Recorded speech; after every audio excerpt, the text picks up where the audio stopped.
Makikinabang dito sa programang ito ay siguro mga 13 senior citizen, 13 milyong senior citizen at saka 7 milyon na PWD.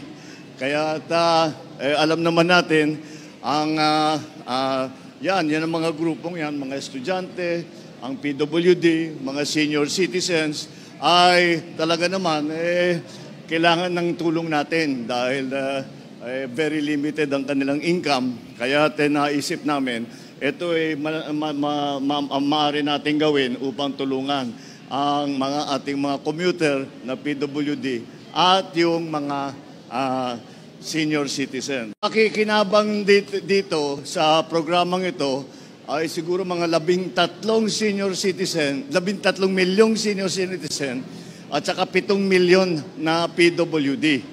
Kaya alam naman natin ang yan ang mga grupong yan, mga estudyante, ang PWD, mga senior citizens ay talaga naman kailangan ng tulong natin dahil very limited ang kanilang income. Kaya naisip namin, ito ay maaari natin gawin upang tulungan ang ating mga commuter na PWD at yung mga senior citizen. Makikinabang dito sa programang ito ay siguro mga 13 senior citizen, 13 milyong senior citizen at saka 7 milyon na PWD.